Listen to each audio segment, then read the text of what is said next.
don't forget, I was a 30-year veteran of stand-up comedy. So going to Steve's show was just another vehicle. And I had to act. I got to use my voices, my stand-up comedy, and my acting that I was trained at SUNY at Purchase. So I never got a bad review. I never got a bad review during if I all raved reviews, and I will forward them to you even against your wishes. But I always got good reviews, and I took it. Hey, I get to use my stand up, I get to use my voices, and I get to use my acting ability. So I would make the character alive, and it was fun. I mean, I felt blessed to be able to do that. You get to a point when you're a veteran, you've been doing this for 30 years, when you haven't done the show in a while and you have to go back to memorizing and going on, you get a little scared. But once I mean, God, I've done over 800 performances. It's like breathing. I'm like a guy that could have a big meal and just go on stage and do it. I was that confident. You get into that you know what you're doing. You know where every laugh is. You know every nuance is.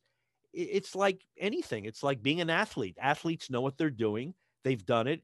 They have muscle memory, and they do it. And I would just do it. When you've done 800 performances, it's in your DNA, which brings me to my show that I created. That's my question. My next question is that gave you the confidence. How did that all start?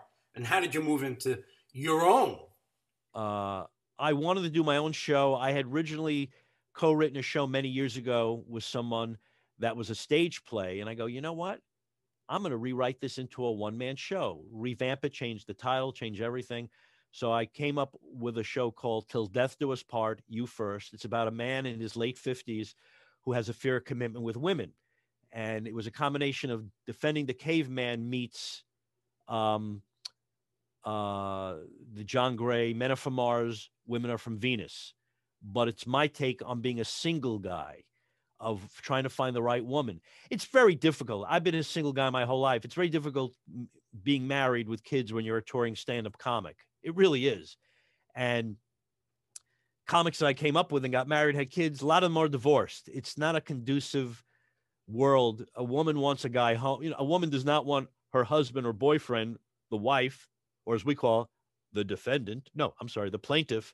The plaintiff does not, they want their husband home. They want a normal life. It's not easy, and I wrote a one-man show called Till Death Do Us Part, You First. It's about a man on Valentine's Day who's dumped by his girlfriend because he won't commit to her, marrying her. He had a fear of marriage, as I do. So it's very, just like Steve's show is very autobiographical about Italian Jewish guy growing up in Brooklyn with a multicultural background. My show is very semi-autobiographical. I'm taking all the stories of being single, my dysfunctional family, and made it into a one-man multimedia show that was eventually I did for many years till I was discovered by Chaz Palminteri, the creator of A Bronx Tale. Tell me more about that. Well, I was in Florida doing the show, and we had a mutual friend, and he says, I got a buddy of mine that wants to come to your show tonight. Can you just put tickets under my name, and he'll show up? Who is it? I go, I'm not going to tell you. Just a friend. Can you do me a favor? Well, it happened to have been Academy Award nominee Chaz Palminteri of A Bronx Tale. He saw the show. I killed. I'm in the lobby selling my CDs and DVDs. This is what we do after solo shows. And we're talking. I go, oh, my God, it's Chaz Palminteri.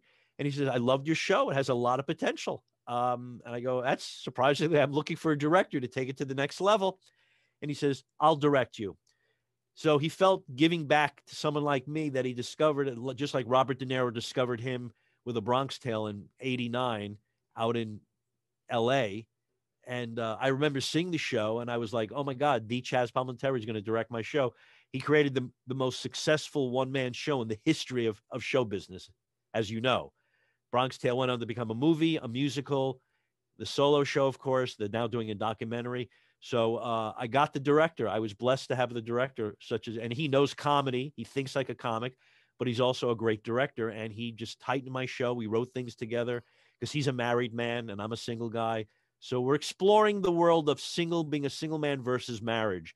And it's a story where eventually I learned to let go and to finally commit to the woman of my dreams. Because comics, all we're doing is looking for love. That's what a comic is looking for.